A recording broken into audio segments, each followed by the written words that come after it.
भारत माता की। भारत माता की।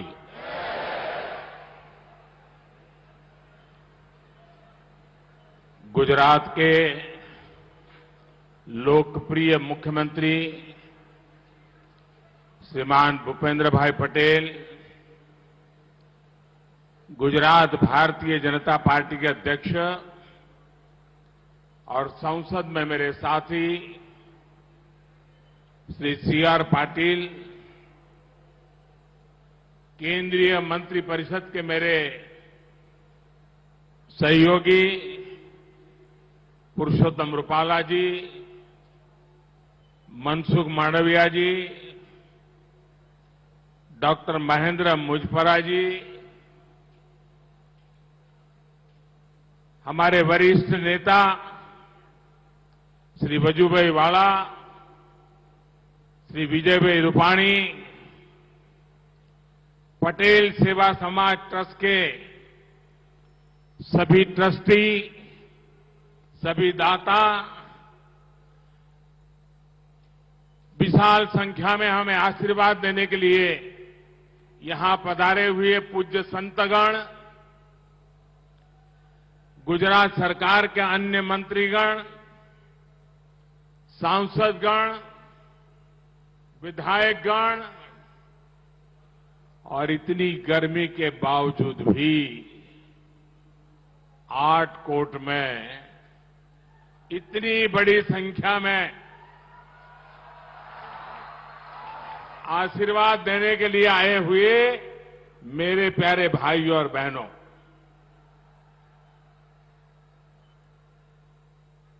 मुझे खुशी है कि आज यहां Matoshree KDP multi specialist hospital का शुभारंभ हुआ है। ये हॉस्पिटल सौराष्ट्र में स्वास्थ्य सेवाओं को और बेहतर बनाने में मदद करेगा। जब सरकार के प्रयास में जनता का प्रयास जुड़ जाता है तो सेवा करने की हमारी शक्ति भी अनेक गुना बढ़ जाती है। राजकोट में बना यह आधुनिक अस्पताल एक इसका बहुत बड़ा उत्तम उदाहरण है। भाइयों और बहनों, केंद्र में भाजपा के नेतृत्व वाली एनडीए सरकार राष्ट्र सेवा के 8 साल पूरे कर रही है।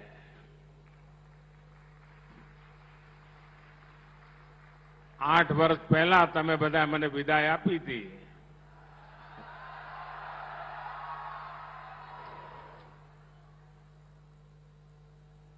પરંતુ તમારો પ્રેમ વધતો જ જાય છે।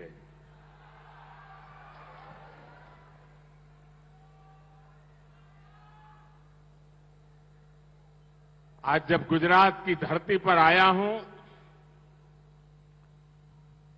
तो मैं सर झुका करके गुजरात के सभी नागरिकों का आदर करना चाहता हूं। आपने मुझे जो संस्कार दिए, आपने मुझे जो शिक्षा दी, आपने जो मुझे समाज के लिए कैसे जीना चाहिए, ये जो बातें सिखाई, उसी की बदौलत गत 8 वर्ष मातृभूमि की सेवा में मैंने कोई कोर कसर नहीं छोड़ी।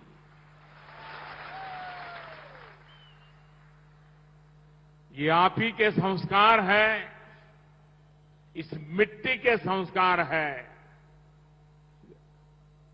पूज्य बापू और सरदार वल्लभ भाई पटेल की इस पवित्र धरती के संस्कार है कि 8 साल में गलती से भी ऐसा कुछ नहीं होने दिया है, न ऐसा कुछ किया है जिसके कारण आपको या देश के किसी नागरिक को अपना सर झुकाना पड़े। इन वर्षों में हमने गरीब की सेवा, सुशासन और गरीब कल्याण को सर्वोच्च प्राथमिकता दी है। सबका साथ, सबका विकास, सबका विश्वास और सबका प्रयास, इस मंत्र पर चलते हुए हमने देश के विकास को नई गति दी है। इन 8 सालों में हमने पूज्य बापू और सरदार पटेल के सपनों का भारत बनाने के लिए ईमानदार प्रयास किए हैं। पूज्य बापू एक ऐसा भारत चाहते थे जो हर गरीब, दलित, वंचित, पीड़ित, हमारे आदिवासी भाई बहन, हमारी माताएं बहनें, उन सबको सशक्त करे। जहां स्वच्छता और स्वास्थ्य जीवन पद्धति का हिस्सा बने, जिसका अर्थतंत्र स्वदेशी समाधानों से समर्थ हो। साथियों, 3 करोड़ से अधिक गरीबों को पक्के घर, 10 करोड़ से अधिक परिवारों को खुले में शौच से मुक्ति, 9 करोड़ से अधिक गरीब बहनों को धुएं से मुक्ति, 2.5 करोड़ से अधिक गरीब परिवारों को बिजली कनेक्शन, 6 करोड़ से अधिक परिवारों को नल से जल, 50 करोड़ से अधिक भारतीयों को 5 लाख रुपए तक मुफ्त इलाज की सुविधा। ये सिर्फ आंकड़े नहीं है मेरे भाइयों बहनों, ये सिर्फ आंकड़े नहीं है, बल्कि गरीब की गरिमा सुनिश्चित करने के हमारे कमिटमेंट के ये प्रमाण है, प्रमाण। साथियों, भाइयों और बहनों, गरीबों की सरकार होती है तो कैसे उसकी सेवा करती है, कैसे उसे सशक्त करने के लिए काम करती है, ये आज पूरा देश देख रहा है। 100 साल के सबसे बड़े संकट काल में, कोरोना महामारी के इस समय में भी देश ने ये लगातार अनुभव किया है। महामारी शुरू हुई तो गरीब के सामने खाने पीने की समस्या हुई तो हमने देश के अन्न के भंडार देशवासियों के लिए खोल दिए।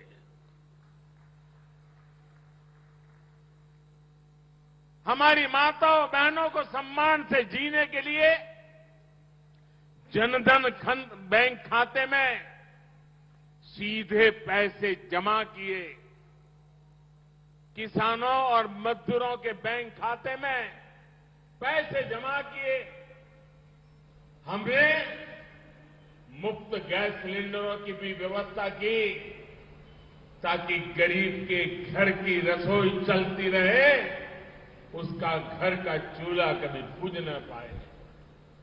जब इलाज की चुनौती बढ़ी तो हमने टेस्टिंग से लेकर ट्रीटमेंट की सुविधाओं को गरीब के लिए सुलभ कर दिया। जब वैक्सीन आई तो हमने ये सुनिश्चित किया कि हर भारतीय को वैक्सीन लगे, मुफ्त लगे। તમારા બધાના વેક્સિન લાગ્યા છે ને? ટીકાકરણ થઈ ગયું છે ને? કોઈને કાણી પાઈ આપવી પડી છે? एक રૂપિયો ખર્ચવો પડે છે। भाइयों बहनों, एक तरफ कोरोना का ये विकट समय, वैश्विक महामारी, और आजकल तो आप देख रहे हैं युद्ध भी चल रहा है। टीवी पर आधा समय युद्ध की खबरें हर किसी को चिंतित करती है। इन परिस्थितियों में भी हमने निरंतर प्रयास किया कि हमारे गरीब भाई बहन को, हमारे मिडिल क्लास को, मध्यम वर्ग के भाई बहनों को मुश्किल का सामना करना न पड़े। अब हमारी सरकार सुविधाओं को 100% नागरिकों तक पहुंचाने के लिए अभियान चला रही है। जो जिस बात का हकदार है उसे उसका हक मिलना चाहिए। जब हर नागरिक तक सुविधाएं पहुंचने का लक्ष्य होता है तो भेदभाव भी खत्म होता है, भ्रष्टाचार की गुंजाइश भी नहीं रहती, न भाई भतीजावाद रहता है, न जात पात का भेद रहता है। इसलिए हमारी सरकार मूलभूत सुविधाओं से जुड़ी योजनाओं को सैचुरेशन तक, 100% तक पहुंचाने में जी जान से जुटी हुई है। राज्य सरकारों को भी हम लगातार इस काम के लिए प्रेरित कर रहे हैं, सहायता कर रहे हैं। हमारा ये प्रयास देश के गरीब को, देश के मध्यम वर्ग को सशक्त करेगा, उनका जीवन और आसान बनाएगा। અને આજે જ્યારે અહીંયા જસદણમાં પહેલું સુપર સ્પેશિયાલિટી अस्पताल અને આટકોટમાં, અને મને આવ્યો તો હોસ્પિટલ જોવા જવાનો અવસર મળ્યો, બધા દાતાઓનો દર્શન કરવાનો મોકો મળ્યો, ટ્રસ્ટીઓને મળવાનો મોકો મળ્યો, અને ટ્રસ્ટીઓ મને કહ્યું છું સાહેબ પાછું વળીને જોતા જ નહીં, અહીં કોઈ પણ આવશે ને ક્યારેય પાછો નહીં જાય। આ ટ્રસ્ટીઓના શબ્દો, એમની ભાવના, અને એક આધુનિક હોસ્પિટલ આપણા ઘર આંગણે, હું ભરતભાઈ બોગરાને, પટેલ સેવા સમાજના સૌ સાથીઓને જેટલા અભિનંદન આપું એટલા ઓછા છે। પટેલ સેવા સમાજે સમર્પિત ભાવથી આજે જ્યાં એક મોટું કામ કર્યું છે એના માટે આપ સૌ અભિનંદનના અધિકારી છો। આપણે જામનગરમાં એનો શિલાન્યાસ કર્યો છે, આ બાજુ જામનગરમાં આયુર્વેદ, અહીંયા રાજકોટમાં મારું એમ્સ, અને હવે અમારું આમાં આટકોટમાં। આ બાપુડી વધ પડી ગયો તમારે તો।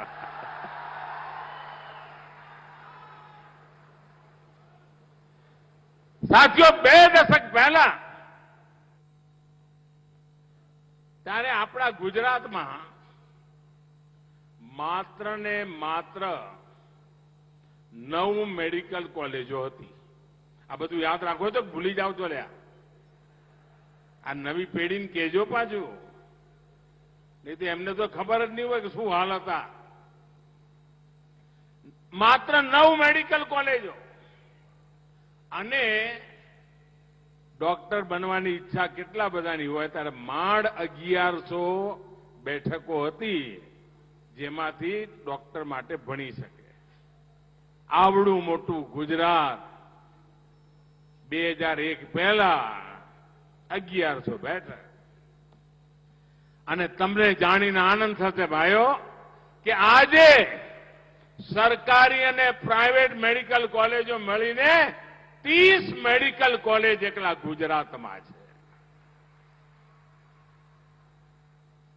અને એટલું જ નહીં, ગુજરાતમાં પણ અને દેશમાં પણ દરેક જિલ્લામાં એક મેડિકલ કોલેજ બનાવવાની ઈચ્છા છે.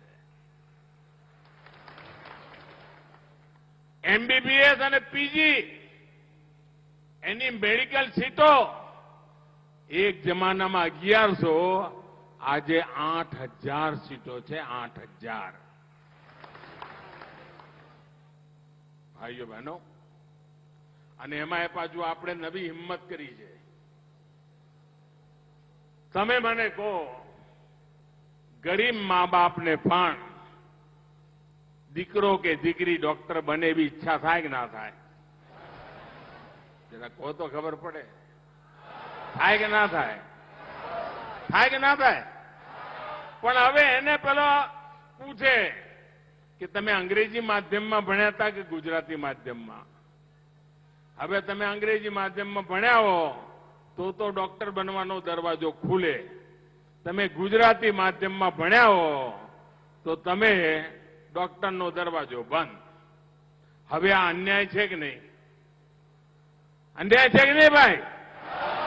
આપણે નિયમ બદલ્યો અને નક્કી કર્યું કે ડોક્ટર થવું હોય, એન્જિનિયર થવું હોય, માતૃભાષામાં ભણીને પણ થઈ શકાય અને લોકોની સેવા કરી શકાય. સાથીઓ, ડબલ એન્જિનની સરકાર, ડબલ લાભ તો હોય જ, હોય કે ના હોય? અને આપણા ગુજરાત વાળાને સમજાવવું પડે કે મોસાળમાં જમણ હોય ને માં પીરસનારી હોય. હવે આનો કઈ અર્થ સમજાવવો પડે ભાઈ?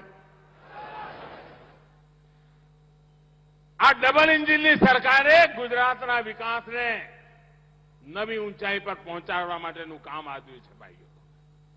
વિકાસની આડેની બધી અડચણો દૂર કરી છે અને એનો લાભ, તેજ ગતિથી વિકાસનો લાભ આજે એનો ગુજરાતને મળી રહ્યો છે. 2014 પહેલા ગુજરાતમાં એવા અનેક પ્રોજેક્ટ હતા કે દિલ્હીમાં એવી સરકાર હતી કે અહીંથી પ્રોજેક્ટ જાય ને તો એમને પ્રોજેક્ટ નહોતો દેખાતો, એમને અંદર મોદી જ દેખાય. અને એવું મગજ ફટકે, તરત જ કેન્સલ, રિજેક્ટ, કેન્સલ, રિજેક્ટ. આપણે આજે જોયું છે. એમએસએમઈ ગુજરાતની સૌથી મોટી તાકાત તરીકે ઉભર્યું છે. આખા સૌરાષ્ટ્રની અંદર એક જમાનો હતો મીઠા સિવાય કોઈ ઉદ્યોગ નહીં. કાઠિયાવાડ ખાલી થતું હતું. રોજી રોટી કમાવા માટે કચ્છ કાઠિયાવાડના લોકોને હિન્દુસ્તાનના ખૂણે ખૂણે ભટકવું પડતું હતું. આજે હિન્દુસ્તાનના લોકોને કચ્છ કાઠિયાવાડ આવવાનું મન થાય છે. બંદરો ધમધમી રહ્યા છે. આ ગુજરાતની તાસીર બદલાણી છે દોસ્તો. આપણો મોરબીનો ટાઇલ્સનો ઉદ્યોગ દુનિયામાં ડંકો વાગી રહ્યો છે. અમારો જામનગરનો બ્રાસનો ઉદ્યોગ દુનિયામાં એની પહોંચ થઈ રહી છે દોસ્તો. હવે તો ફાર્મા ઇન્ડસ્ટ્રી, દવાની કંપનીઓ, એક જમાનામાં સુરેન્દ્રનગર પાસે દવાની કંપનીઓ આવે એના માટે ગુજરાતની સરકારો ભૂતકાળમાં એટલા બધા લાણી કરવાની જાહેરાતો કરી હતી, કાંઈ થતું નહોતું. આજે દવાની મોટી મોટી કંપનીઓ ગુજરાતની ધરતી પર, સૌરાષ્ટ્રની ધરતી પર અડંગો જમાવીને આગળ વધી રહી છે ભાઈઓ. અનેક ક્ષેત્રો એવા છે કે જેમાં ગુજરાત તેજ ગતિથી આગળ વધી રહ્યું છે. અને એટલા માટે ભાઈઓ બહેનો, ગુજરાતના ઔદ્યોગિક વિકાસને જે કંઈ લાભ થાય એમાં વન ડિસ્ટ્રિક્ટ વન પ્રોડક્ટ એનું એક મોટું અભિયાન આપણે આખા દેશમાં ઉપાડ્યું છે. અને સૌરાષ્ટ્રની તો ઓળખ પણ છે. અને એ કાઠિયાવાડની અમારી ઓળખ, અમારી કચ્છની ઓળખ, અમારી ગુજરાતની ઓળખ સાહસિક સ્વભાવ, ખમીરવંતું જીવન, પાણીના અભાવ વચ્ચે પણ જિંદગી જીવનારો ગુજરાતનો નાગરિક આજે ખેતીના ક્ષેત્રમાં પણ ડંકો વગાડી રહ્યો છે. આ ગુજરાતની તાકાત છે ભાઈઓ. અને એ તાકાતને પ્રગતિના પંથે લઈ જવા માટે ચાહે સરકાર દિલ્હીમાં બેઠી હોય કે સરકાર ગાંધીનગરમાં બેઠી હોય, આપણે ચારે તરફ આગળ વધી રહ્યા છે ભાઈ. આજે જ્યારે આરોગ્યની આટલી મોટી સુવિધાઓ અહીંયા વધી રહી છે, ત્યારે મારા તરફથી આ વિસ્તારના બધા નાગરિકોને શુભકામનાઓ છે. અને આપ વિશ્વાસ રાખજો, હમણાં ભૂપેન્દ્રભાઈ વર્ણન કરતા હતા પીએમ જય યોજનાનું, આયુષ્માન યોજના દુનિયામાં સૌથી મોટી આયુષ્માન યોજના આપણે ત્યાં ચાલે છે. અમેરિકાની કુલ જનસંખ્યા કરતા વધારે લોકો એનો લાભ હિન્દુસ્તાનમાં લે એવી યોજના ચાલે છે. યુરોપના દેશોની સંખ્યા કરતા વધારે લોકો લાભ લે એની યોજના ભારતમાં ચાલી રહી છે. 50 કરોડ લોકોને આયુષ્માન કાર્ડ દ્વારા ગંભીરમાં ગંભીર બીમારી હોય 5 લાખ રૂપિયા સુધી બીમારીનો ખર્ચ સરકાર ઉઠાવે છે ભાઈઓ. આજે ભાઈઓ, ગરીબી અને ગરીબને પડતી તકલીફો એ મારે ચોપડીમાં નથી વાંચવી પડી, ટીવીના પડદા પર નથી જોવું પડ્યું. મને ખબર છે કે ગરીબીમાં જિંદગી કેમ જીવાતી હોય છે. આજે પણ આપણા સમાજમાં માતાઓ બહેનો માંદગી હોય, પીડા થતી હોય, પરિવારમાં કોઈને કહે નહીં, સહન કર્યા કરે, ઘરના કામ પણ કરે, ઘરમાં કોઈ માંદું સાચું હોય તો એને સાચવે, પોતાને થતી પીડાની વાત આપણી મા બહેનો કોઈને કરે નહીં, અને ખૂબ વકરી જાય તો ઈશ્વરને પ્રાર્થના કરે કે તું મને ઉપાડી લે, આ મારા કારણે મારા છોકરા દુઃખી થાય છે. દીકરા દીકરીઓને ખબર પડે કે માં કઈ આપણે સારી હોસ્પિટલમાં જઈએ કે સારવાર કરાવીએ, ત્યારે માં કે ભાઈ એટલું બધું દેવું થઈ જશે અને પછી હું તો કહેવા મારે કેટલું જીવવાનું છે, અને તમે દેવાના ડુંગરમાં ડૂબી જશો, તમારી તો પેઢી આખી ડૂબી જશે. હવે મારે જેટલા દાડા ભગવાને કહ્યું છે હું આ રહીશ અને દુઃખ ભોગવીશ, પણ આપણે હોસ્પિટલ નથી જવું, આપણે દેવું કરીને દવા નથી કરાવી.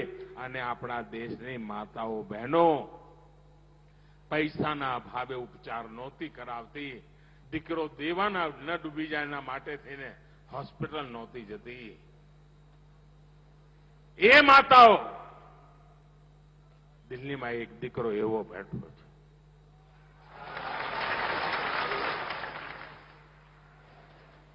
એ માતાઓને દુઃખ ન પડે, એમને ઓપરેશનની જરૂર હોય, પૈસાના ભાવે રોકાય નહીં, એના માટેનું કામ આયુષ્માન યોજનાથી ચલાવ્યું છે. અને મને ખુશી છે કે આ હોસ્પિટલમાં પણ આયુષ્માન કાર્ડ લઈને આવનાર વ્યક્તિને સરકારની યોજનાનો પૂરેપૂરો લાભ મળવાની વ્યવસ્થા થઈ છે. અને એના કારણે કોઈને પોતાના ખિસ્સામાંથી રૂપિયો દઈને દવા કરાવી પડે એવા દિવસો નહીં આવે. આપ વિચાર કરો, જનઔષધિ કેન્દ્રો, કુટુંબમાં મધ્યમ વર્ગનું કુટુંબ હોય, બાંધી આવક હોય, અને કુટુંબમાં એક વડીલ ડાયાબિટીસનો રોગ હોય માનો, તો એને મહિને 1200, 1500, 1000, 2000 રૂપિયાની દવા કરાવવી પડે, કારણ રોજ એને ઇન્જેક્શન લેવું પડે, કાં ગોળીઓ ખાવી પડે. હવે આવી મોંઘી દવાઓ આ મધ્યમ વર્ગના પરિવારનું શું થાય? આપણે હિન્દુસ્તાનને ખૂણે ખૂણે જન ઔષધિ કેન્દ્રો ખોલ્યા છે, અને જે દવા મહિને 2000 રૂપિયા ખર્ચો થતો હોય એ દવા 100 રૂપિયામાં મળે, અને કોઈને દવાના અભાવે દુઃખી ન થવું પડે. આજે આખા હિન્દુસ્તાનમાં સેંકડોની સંખ્યામાં જન ઔષધિ કેન્દ્રો આપણે ચલાવી રહ્યા છીએ, અને જેના કારણે સામાન્ય માનવી સસ્તામાં દવા લઈને પોતાની શરીરની સુખાકારી માટે થઈને કોઈ પણ નવા બોજ વગર વ્યવસ્થા સંભાળી શકે છે. ભાઈઓ બહેનો, સ્વચ્છતા, પાણી, પર્યાવરણ આ બધી બાબતો સ્વાસ્થ્ય માટે જરૂરી છે. આંતરરાષ્ટ્રીય યોગા દિવસ સ્વાસ્થ્યના માટે થઈને આપણે ચલાવી રહ્યા છીએ. મારી આપ સૌને આજે જે પ્રાર્થના છે, આપનું સ્વાસ્થ્ય ઉત્તમ રહે, તંદુરસ્ત રહો. આપણું ગુજરાતનું એક એક બાળક તંદુરસ્ત હોય, આપણી ગુજરાતની આવતીકાલ તંદુરસ્ત રહે, એના સંકલ્પ સાથે આજે આ શુભ અવસરે સમાજના સૌ આગેવાનોને હૃદયથી અભિનંદન આપું છું. દાતાઓને અભિનંદન આપું છું. એ દાતાઓની માતાઓને અભિનંદન આપું છું, જેમણે આવા સંતાનોને સંસ્કાર આપ્યા, મોટા કર્યા, જેમણે સમાજ માટે આવડું મોટું કામ ઉભું કર્યું છે. એ સૌને અભિનંદન આપીને, આપ સૌને પ્રણામ કરીને આપે આટલો બધો પ્રેમ વરસાવ્યો. લાખોની તાદાદમાં આવી ગરમીમાં અહીં આપનું આવવું, આ આશીર્વાદ, એ જ મારી મોટી શક્તિ છે, એ જ મારી મૂડી છે. હજારો બહેનો આપણી પરંપરાગત કાઠિયાવાડી પરંપરા પ્રમાણે કળશ માથે લઈને તડકામાં ઉભા રહીને જ્યારે મને આશીર્વાદ આપતા હતા, આટલી માતાઓ, બહેનો અને સર્વ સમાજની બહેનો પોતાના ઘરનો અવસર હોય એવી રીતે જે રીતે મને આશીર્વાદ આપ્યા છે, હું એ બધી માતાઓ બહેનોને પ્રણામ કરું છું. એમના આશીર્વાદને અનુરૂપ ભારતની સેવા, ગુજરાતની સેવા કરતો રહું, એ જ આપના આશીર્વાદ રહે. ખૂબ ખૂબ ધન્યવાદ. ભારત માતા કી, ભારત માતા કી, ભારત માતા કી. બહુ બહુ ધન્યવાદ ભાઈઓ.